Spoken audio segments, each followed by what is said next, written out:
Kibs, hinahanap ka na, oh, tagal, oh, meron ng 10,000 na nakapatong, yung legal counsel mo kung ano na ang pinagtatatanong sa gobyerno, bakit daw at sino daw.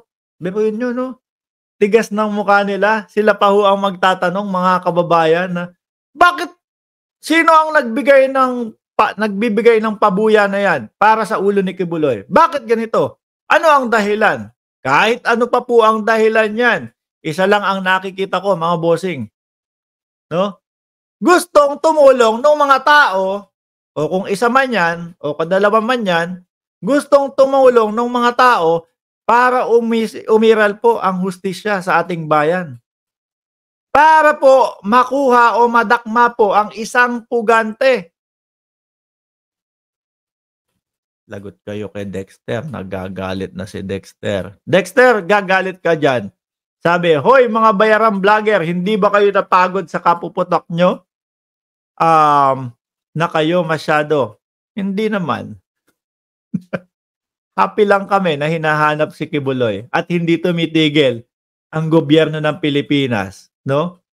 Na pagpaliwanagin at dakmain si Kibuloy. Happy lang kami. Ikaw, happy ka ba diyan? Okay ka lang ba diyan? Kamusta pagba-vlog mo? Dexter Inutan. Brad, tinawag mo akong bayarang vlogger? Ang bantot naman pala ng apelyido mo diyan. Kamusta na pagba-vlog mo diyan? Umuusad ba o ganun pa din? Makinig ka. Mas lalo kang ano dito, mabubwisit, ano? Meron pa tayong 10 minuto para mabwisit ka. Oh. Pakinggan mo ang Pangulo, no? Sinagot yung idol mong si Kibuloy. Oh. So he can question their motives as much as they want. But magpakita siya. Binabaliktad ho kasi nila ang gobyerno, mga kababayan. Ano ang motibo ninyo? Bakit gusto nyo akong ipahuli? Bakit gusto nyo akong ipaano? Merong mga nagreklamo sa inyo, mga kabataan. Merong mga tao na nagrereklamo. Ng human trafficking sa inyo. Sasagutin nyo lang naman yun Kaya gusto kayo ipatawag, kaya kayo sinampahan ng kaso diyan sa korte. Simple lang. Di ho ba, mga kababayan? Kaso, binabaliktad nila. Ano motibo niyong gobyerno kayo? Gobyerno pa ang masama sa kanila, mga bossing. Ano po?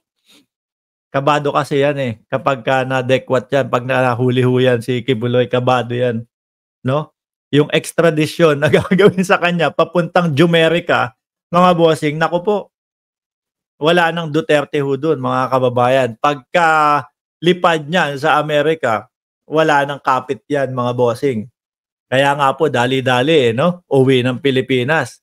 At yung pinapakita o sinasabi nila sa taong bayan dito, naku, yung mga kaso doon sa Amerika, tapos na yon. Napatunayan na hindi ho totoo yun. Hinahanap pa din ho sila doon, mga bossing. At yung sinasabi ho nila, mga kababayan, doon sa Amerika daw po, yung korte ng Amerika, ang nagpo-postpone, lagi daw pino-postpone, kaya sila, naiinip na daw po sila sa pagpapaliwanag, sila po ang humihingi, no? Nang nai-postpone. Dahil daw po, napakadaming kaso ni Kibuloy. Napakadaming kasong isinampa kay Kibuloy. Kailangan daw munang pag-aralan nung sandamakmak niyang lawyer.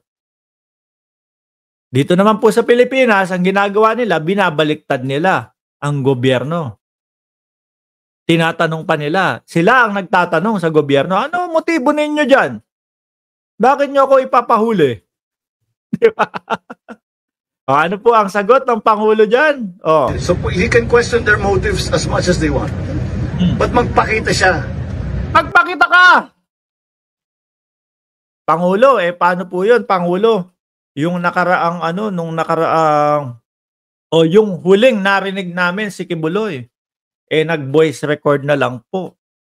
Ayaw na ding magpakita. At with matching iyak-iyak pa po sa bandang dulo. And Pangulo, paano po yun? Kumbaga, yung kabuuan po, nung sinabi niya doon sa voice recorded na yun, matanda na siya. Hindi napapahuli daw po ng buhay. Ano po?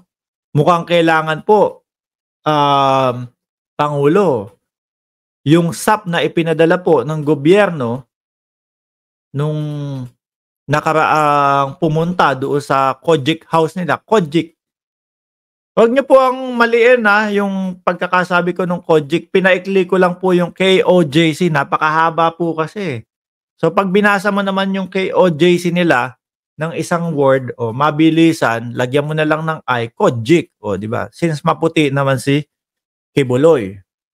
Dapat po yata gawin 3 o 4 na batalyon yun para siguradong madakma ho eh. At parang sigurado po na walang masaktan sa mga alagad ng batas natin na magpapatupad lang ng batas. Oh, Pangulo, ano pa po? I question his motives. Oh, Let me question his motives. Bakit lagi kami kine-question? Sinusundan lang namin ang batas. Sundin Correct. niya ang batas. Yun lang. lagot ka, Pangulo. Lagot ka, Kibuloy. Tama naman ho ang Pangulo. May guidelines naman po na sinusundan po, mga kababayan. Merong mga patunay, merong mga ebidensya kung bakit binuksan ulit itong kaso na ito.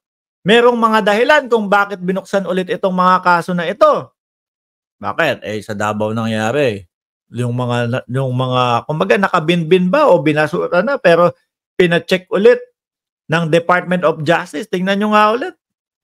Kung dapat ba natuluyan ng isara yun, nakitaan ng butas, nakitaan na lahat sa Davao Ano ba kasi ginagawa nyo dyan sa Davao? Tapos post ni Mayor Baste Duterte. Tingnan nyo, ano ba yung post ni Baste Duterte? Parang meron siyang pinapakitang site na pinaka-safe daw ang Davao at pinaka-maayos daw ang Davao. Para siguro ho, ipamukha sa mga Davaoenyo na mali ang ating gobyerno. Nako, eto mga kababayan. 19 ito na-i-vlog ko na ho to mga bossing nung mga nakaraang araw. 19 na station commander. Mga kababayan. Yung pinagsisibak ho doon, yung pinagtatanggal. Siguro baka mga nilipat ho, mga bossing. Pinaglilipat na po, mga kababayan. Baka siguro, mabagal kayong kumilos, o natatakot kayo sa mga Duterte, o natatakot kayo kay Kibuloy. Tanggal kayo dyan. Papalitan namin ng mga bagong station commander yan. Para masigurado yung dakma kay Kibuloy. Yan yun Ito po yung sinasabi natin, mga kababayan, na may pangil ang batas ng Pilipinas po. Pag ang nagpapatakbo po ay tamang tao, mga kababayan. Di ba? Kibs, labas na kasi. Pang ginagawa mo dyan.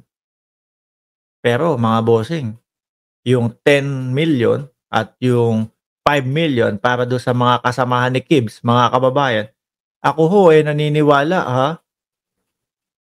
no? Ako ho naniniwala. Dadating po ang panahon. Madadagdagan po 'yun. No? Kahit anong question nyo pa diyan doon sa tao, anong motibo mo? Bakit magbibigay ka ng 10 million o 15 million para sa ulo ng aming mga kliyente? Sabi ni Topacio. Isa lang. Gustong mahuli yung isang pugante. Di ba mga kababayan? Gustong mahuli yung isang pugante. Pag nahuli naman yun, para sa Pilipinas naman po yun Ganun lang yun. Yung mga, walang nagko-comment on DDS, isa lang. No, yung kanina lang. Nagpuputak ang yan dahil bakit daw may patong sa ulo na 10 million ang pastor. Ako ho, naniniwala, Sir Marlu, yung 10 million na yan, madadagdagan po yan. Kung lumabas lang siya, sana di wala sanang patong na 10 million. Baka mga susunod niyan, sasabihin, 20, 30 milyones. No. Tegi, buhay. Lalo na magwawala po ang mga DDS niyan. Anyway, mga boss, Chief Amo, sir, 5 talakayan o 5 topic na po yung ating diniscuss ngayong araw. Ngayon po ay ganap na alas 9:26 ng umaga dito sa aking kinaroroonan po.